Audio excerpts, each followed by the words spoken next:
Welcome back to the Back to the Future DVD commentary track for the 5th and final episode Out of Time. I'm Mike Stemley, designer. I'm Dennis Lennart, director. Becky Gammon, cinematic artist. Kirsten Kennedy, associate producer. Sean Finney, marketing media producer. Varam Antonian, choreographer. Andy Hartzell, designer. Gray Rogers, concept artist. And here we are starting once again with Marty asleep, something I think we did about 3 times No, in this well, season. he needed to sleep. He had a very strenuous season. It's a good way to start. Yeah. And we put a speaker on this phone because we didn't want Marty to pick it up. Well, and because Emmett would have invented a speakerphone, would he not? Here's a great piece of animation. Demonstrating conclusively that Citizen Brown is an evil bastard. Or at least negligent. Yeah, maybe he just didn't see him. That's right. Or There's a lot of deliberation on how much should it look like he was actually trying to kill him and how much should it just be... That's true. sorry, At one point he did head straight for him, didn't he? Yeah. Before the car skidded to the side. we originally were going to do a very involved sequence in the downtown area with Marty chasing this static accumulator thingamabobby all over the place and getting pulled around like a water skier. Yeah. And then we said, well, we probably shouldn't do And that. then there was a slightly less involved, and then there was an even less a little involved. something. Because we wanted to put it all in this insanely cool set.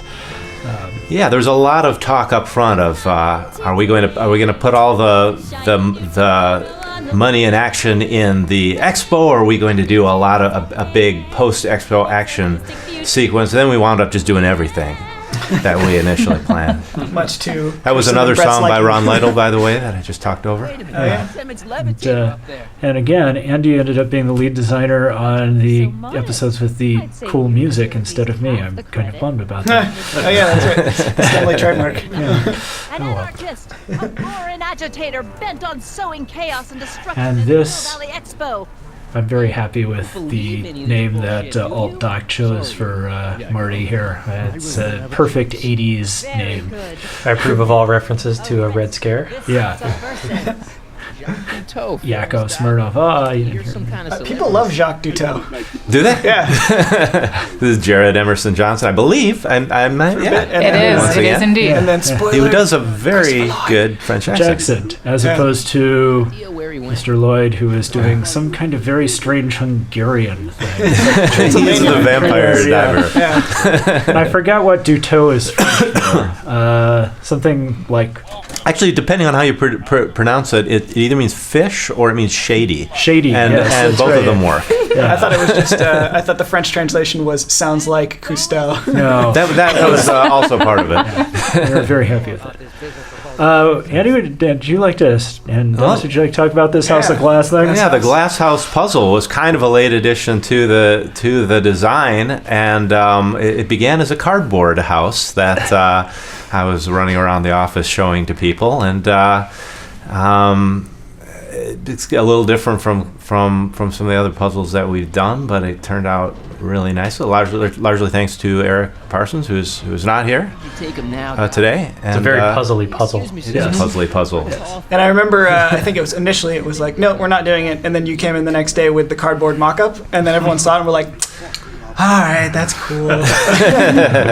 It's part of a grand tradition here at Telltale for things that are going to make people hurt to build is to ask for the designers to actually make mock-ups or to make sure that they get done. Yeah. And it maybe was a little Cue more ball difficult thing. to build than people thought. Yeah, cue ball's kind of small but impactful role in this episode. Is that it? Was that it? So we got a little, he hummed as he was walking off, because Varam actually had that in the soup kitchen in episode 1. And Is that where then, that came from? and that was a huge part of that, and then it got cut at the last minute, so we've been trying to find a place to put it in forever, and Varam was like, I think I can get it in this one. Finally, I found a few seconds to Yeah. put cue ball song into the game. Here Marty gets to be kind of a badass again. I felt really bad while I was solving this puzzle. Good. Yeah. You're supposed to. This is one of my favorite puzzles. It's the do nothing puzzle. It totally fights every impulse everybody has. The funnest of them all. Yes. Stand there and watch. It's the go you make can a go and make yourself a sandwich Yeah. puzzle. The players. That was actually pretty sweet water effects coming off that. Yeah, Michael yeah, Peretta. Yeah. yeah. Thanks. Yeah. Is that Peretta? Mike Peretta. That was Peretta. Yeah. Emma is so consistently adorable throughout the series. There may be a moment coming up here if Uh-huh. it's in the video. He Let's see. just took that guy's wallet. Yes. Thank you. Everybody's favorite. And that Yes. was Mike Arm didn't know about that till now. No, I insisted saw it. that I one would played be through in. inside. Yes. Ever since episode 1, I don't know why, it's like among like super Back to the Future nerds, for some reason the guy who says I think he took his wallet 3 times in the second film is like the most funny we've ever seen. Yes, and another thing we absolutely had to insert into the game. Yep. Yeah, there were I a was just couple of those in let's this cut all episode. the puzzles in episode 5 and it's just that line as long as you get it. That and a hoverboard. That was the 2 things. And then he stopped talking. The phone puzzle, we were real happy that we managed to get Marty doing a whole lot of silly jokes. And you will get I think a reward for doing all of them. I can't remember. But You will. Yeah. Which is nice. Watching AJ do a bad Christopher Lloyd impersonation was hilarious. Although I think it was better than Oh no, I thought it was actually gonna was be. so by bad I don't mean that he did a terrible job, but that it's supposed to be kind of like the cheesy version. And I Well, remember the day going in- when we went and recorded pickups, and he had to do a few more of those lines, and we actually Christopher Lloyd was there, and we all had lunch, and he was deathly afraid that Yes. Christopher Lloyd was going to be standing there and listening to him do Christopher Lloyd, but he left just before, I so he was didn't have to. be taking video subjected on to my that. phone for some of those, and then he was doing all the voices and getting into it and doing all the sort of doc-isms, and then at one point looked up and saw me filming through the window, and he's like, "This can never get out." Well, it's in a video game now. Yeah. Station to answer a few questions about your whereabouts on the night of the Speakeasy fires. And Edna stands revealed as the speakeasy arsonist, probably surprising about 3 people. The 3 people who thought, "Oh no, they would never do anything that obvious." But the fact that she was a pyromaniac was very surprising to me, actually. Oh, yeah? I thought we'd done a remarkably ham-fisted bit of foreshadowing there in the first episode when old Edna talks about the pretty flames. We're always less ham-fisted than we think we are. I think. Yeah. He's going to play the accordion here. It's the little. Didn't know he was a musician. Barham, final thoughts on putting this environment together? I feel like the whole thing has gone by, and you spent so much time on it. Yeah, it was definitely biggest environment I think we've had in this whole game. It had a lot of people working on it, but I think it came together in the end very well. Everybody's been pretty happy with it. Yeah, I remember it going from the sort of problem area to all of a sudden everyone's like, "Oh no, the expo's awesome." Like it just like QA, everyone you'd ask their opinion, and they were like, "Oh, I'm really worried about it," and then a week later it's like, "Oh no, it's like super great. It's the best part of the game." Yeah, Oh. cool. Maybe he'll give you a fair chance. Although Kirsten kept threatening us. I didn't threaten. Yeah, let's talk about the clock, Kirsten. The clock's The clock is ticking, Dennis. The clock is definitely ticking. Well, Papa never really understood the younger generation. Any thoughts on the back and forth? On the back. On the back and forth with this. The Yeah. I mean, I thought that this whole moment turned into something really, really nice between these 2 characters. We'd kind of had been this sort of bubbling little C plot that had been sort of kicking along and was there in the first episode in voice only, and then mentioned a little bit from that point forward, and then we finally get a good look at him. And the acting here is very nice, very kind of subtle. The little moment when Emmett suddenly realizes, Papa loves me. Starts breaking out into Papa, can you hear me?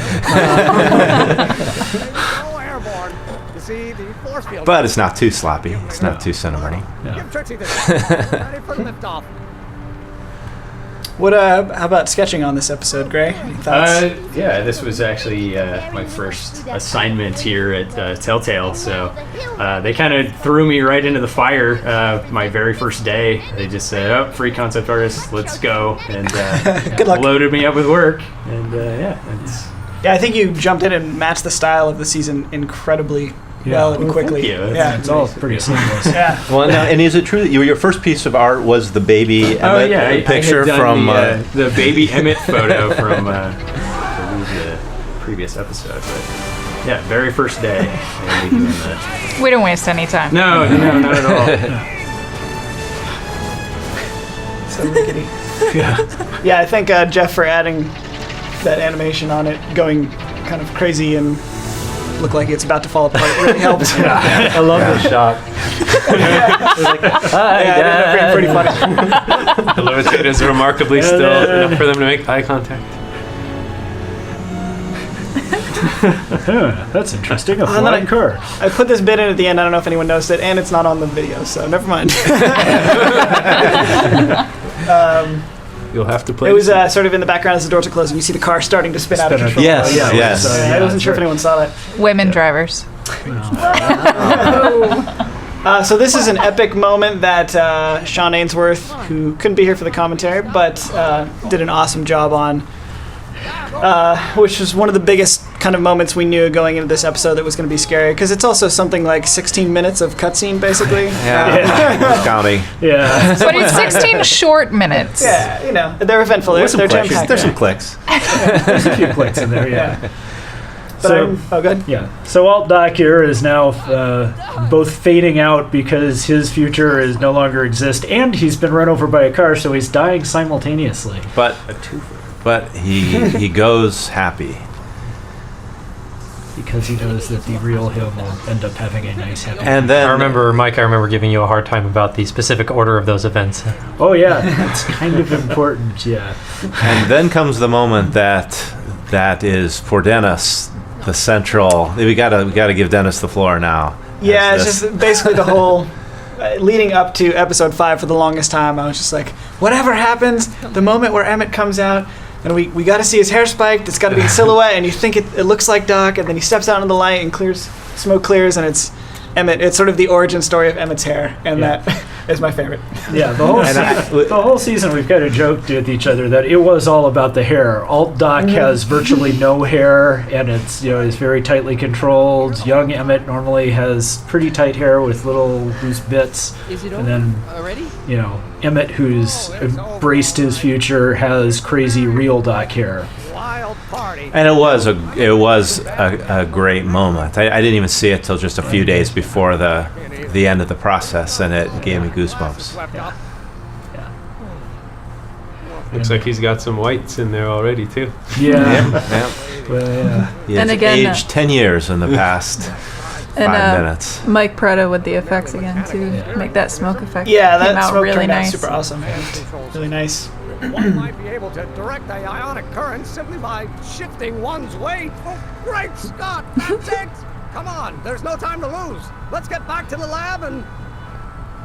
I'm sorry. And then also I think like Lazar and Please, Emmett, don't Bass Sound and Julian and Damien really and Jared kind of making a lot of the sound effects in this stuff read really well. So much of these little moments happen off screen, or you kind of see the lights flashing out of the high school, and sort of getting the right balance of people sounding like they were amazed and now they're a bit horrified and something's kind of going wrong, but you don't know what.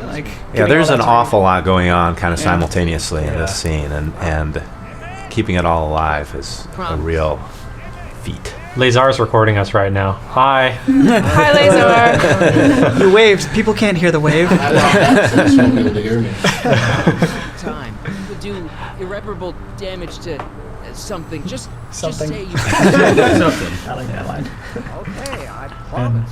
Marty trusting Emmett to keep a scrap of paper for 50 plus years, and not looking at it before 1955, Wait. when he'll see him again anyway, twice or something. Ow! Don't think about it too much. It all makes sense. It all makes sense. That's true. somewhere we have a chart that maps out everything in perfect detail. But the way AJ underplays this moment is priceless. Yes. And the way it's animated. Yeah. Marty expects it to happen. Yeah. He doesn't even think that it's it. Oh, it worked. Yep. I love that shirt. Yeah, yeah. And The tie. Adam shirt or the Adam tie. Yeah. So good. I had done a few variations of this. We wanted to portray Doc as the kind of psychotic professor character. Nice Hawaiian shirt and crazy tie. It ended up pretty nice. Well, I think it's funny because I remember talking about like, oh man, science tie with like little protons and stuff, which was based off of for the episode 1 launch. Mike had a Star Trek tie with faces on it, and I don't know why I was like, oh man, like Doc should have. Because this is Doc. when he was dressing up for a ceremony, Hey, and that's hey, when look he who's here, Michael J. Fox. Oh my God. Well, there's a backstory about getting Michael J. Fox. But we don't have time to tell it. We don't have time. Way too long. Basically, we were designing the 5th episode halfway through it, and Marky said, "We heard you're talking about trying to get Michael J. Fox for the 5th episode." We said, we were talking about that 5 months ago, and then we forgot about it. So we scrambled like crazy to, find good places. And we were writing this really complicated idea, and then I went home and my wife said, well, why don't you do this? And we said, okay, that's a lot better, and we'll just go with that. We probably would have gotten there anyway, but probably saved about a week of us running around. I remember you coming in, and like having that idea, and we were all like, oh man, that's perfect, you're a genius. And you're like, And no, I can't take credit. speaking of Officer Parker here, it is Officer Parker himself, our lawyer Mark Barbalack, who was largely responsible for our getting Michael J. Fox and going through the whole process. Yeah. And Awesome. props to him. Yeah. Did he do it as Officer Parker? Yeah. I think so. I think he dressed in uniform and said, "You're coming with me." Okay. I like in the end how after we've solved Officer Parker's problems again, once again, he's getting screwed over by the disappearing DeLoreans. So sad. This effect was great. Yeah. This is the kind of the one we wanted, like the whole season, like every reality completely changing around you, right? Yeah. And it was the brainstorm of our composer, Jared Emerson Johnson, to just cut the music altogether, and that was a great feat of scoring because it worked really well. Yeah, I remember him instant messaging me one day and be like, hey, so I put music in there, like you said, and I don't know, man, you should watch it without music. And I was like, oh, okay. And then I did, because he was like, I did a version without music, and then we just watched it there, and I was like, oh, yeah, so much better. And as someone who's lived in the Sierra foothills for a good chunk of his life, I can attest that, that's pretty much what it looks like when there's nothing there. Juniper, is that what those things are? Yeah. And to give Michael J. Fox a little bit of props, too, he super up for it. Like when he came into the studio, he was super good natured and had read through all the stuff we'd sent over and really liked the story. And he actually, like I was telling you guys, commented. He's like, oh man, he's like, the lines sound spot on, like Back to the Future. There's nothing I want to change. We're like, oh well, perfect. Then he came in and gave us a nice little bit of that little bit country little fried. country NorCal accent to the whole thing. Which is great for little Willie McFly all grown up. This time at least he didn't pee on Marty. So. At least not on screen. I somehow feel this is right. Yeah. No. Okay then, let's go.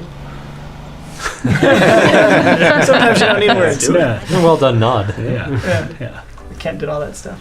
The cabin sequence. I This is the love sequence. the music. Yeah, This is so good. The kind of Disneyland going into the Pirates of the Caribbean kind of thing. But even better. Yeah. I really wanted this moment as soon as we saw the carved out DeLorean that Brian Gillies built. I was like, oh man, you got to put grass throwing through the flux capacitor, and then we got to have like Doc look up at it and get sad. Yeah. And I think ended up taking a while. I don't know why to get everything all set up, but yeah, once it did, it's cool. Brian did an awesome job on this environment. It's beautiful. Here we go. Here it is. Who does not love a crazy old lady? It knew it eventually all get back to crazy old Edna again. This was the sequence in the game that underwent the most changes during the game's development, and for a while there was a whole sort of California Gothic Spider Baby sequence in which there was a mutant Tana who lived. That's awesome. And eventually was changed into a completely different puzzle. But a better puzzle.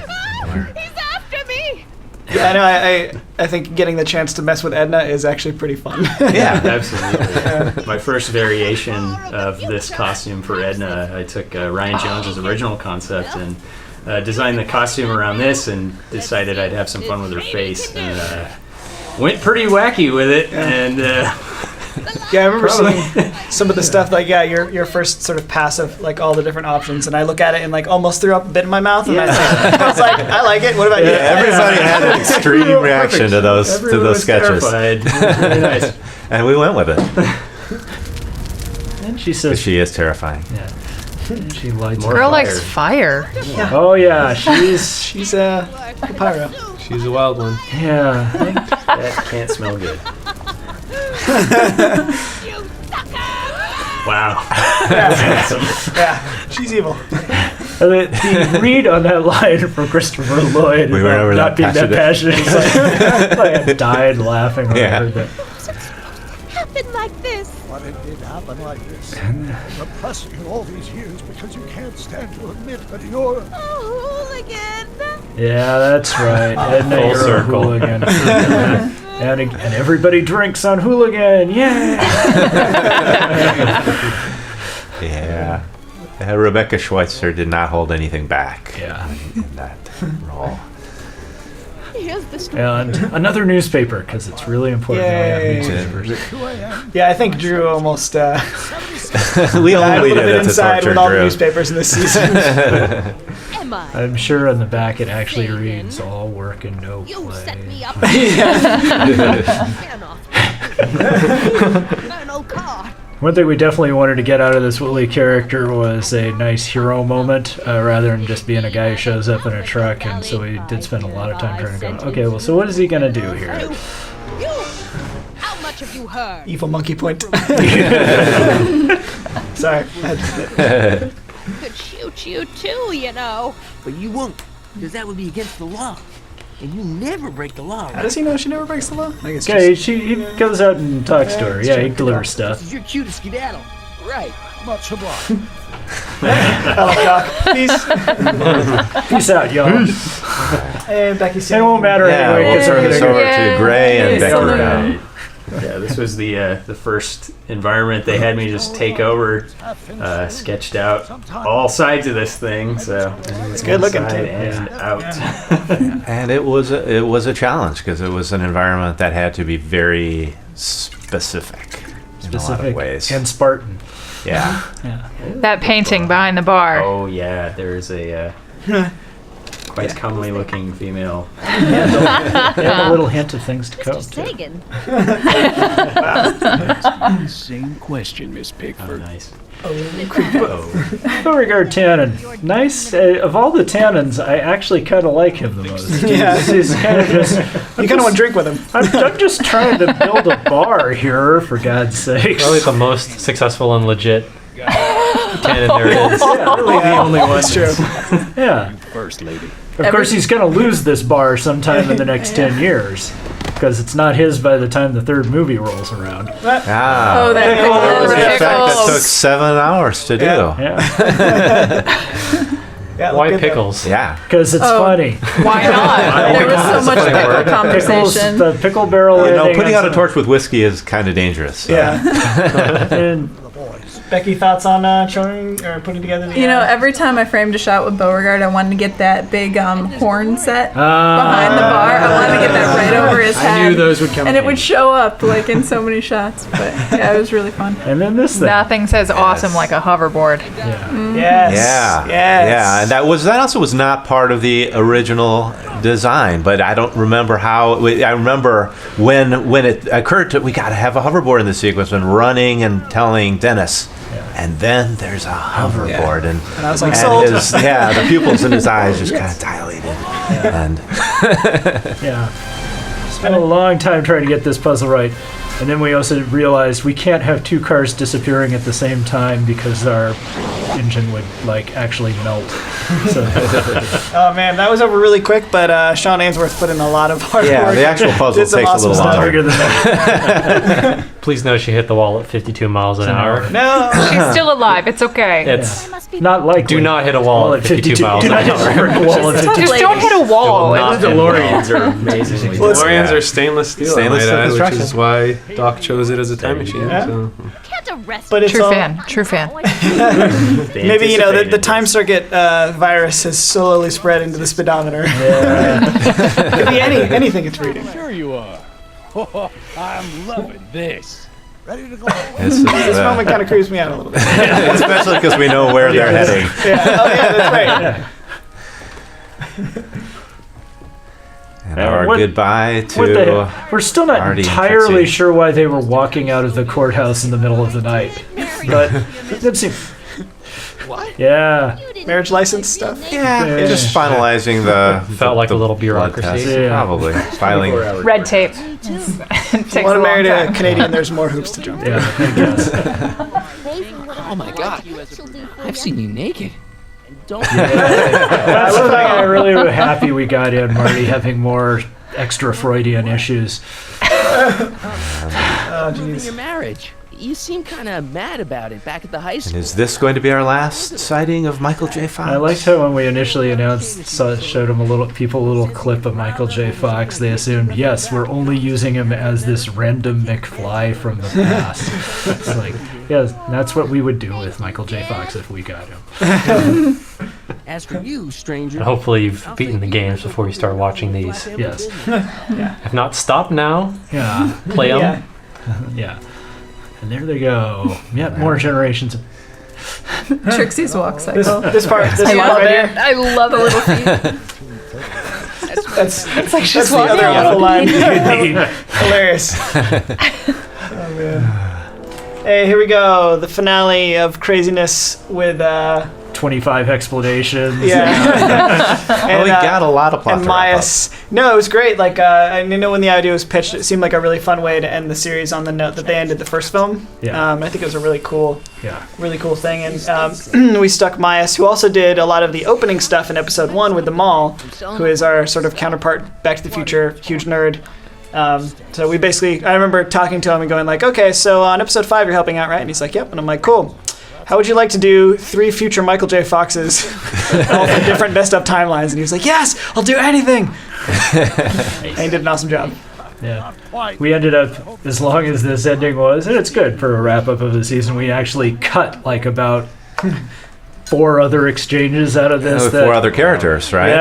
Yeah, we had a whole bit explaining, talking about how Jennifer now has a punk haircut. And, yeah, Biff had a couple other lines, and then Marty's mom was in here, and we had to...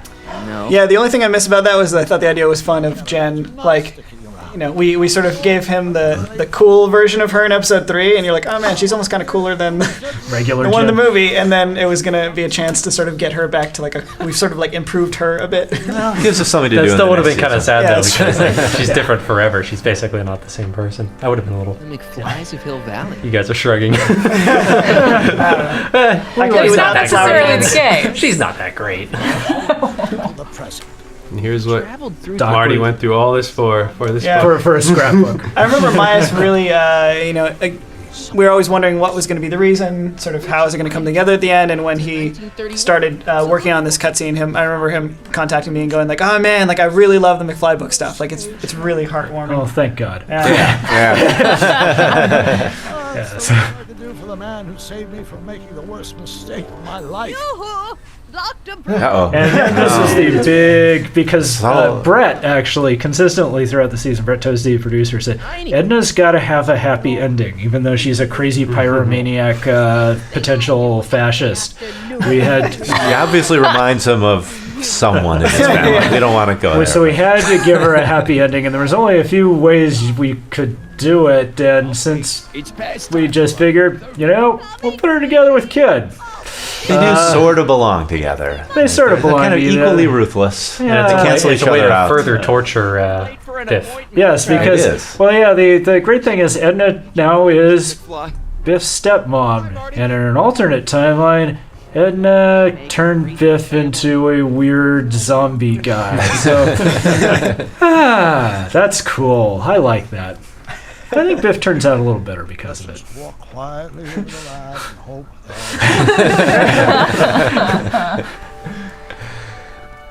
It's the end of the whole series, or is it? Yep, it is. It's the whole end of the season. It's done. Oh wait. Oh, What happened? some There's cinematic another card. artist snuck something in on us. It's another DeLorean. We've got 2 already in the scene. What are you doing here? Wait, that's 2 Martys. Marty, you can't be here. Your younger self sees you. Your younger self has already seen you. Oh, right. Bring him along too. This concerns all of us. What do you mean? Does something happen to us? Do we turn into assholes or something? Hey, PG language.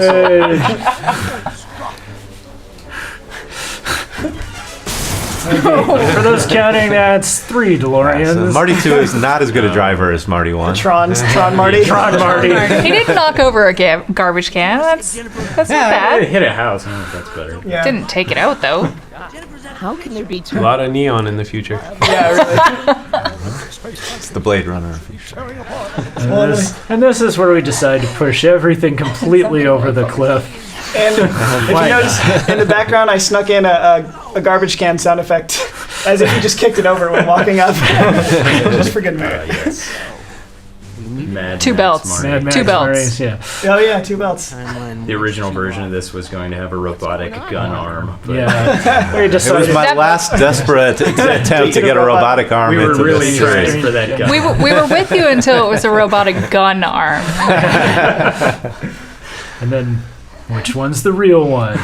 If Marty just thinks really hard about not traveling time again, will all 3 of them disappear? I can't fathom it. Probably. Yeah, what about my future? And mine? The future can wait. We've got a present to catch up with. Oh. See, there's a message there. And what is that? What was the final line in homage to? Thrill me. Oh, I've totally forgotten what the Mr. So-and-so Thrill Me is an homage to. Some 80s movie, right?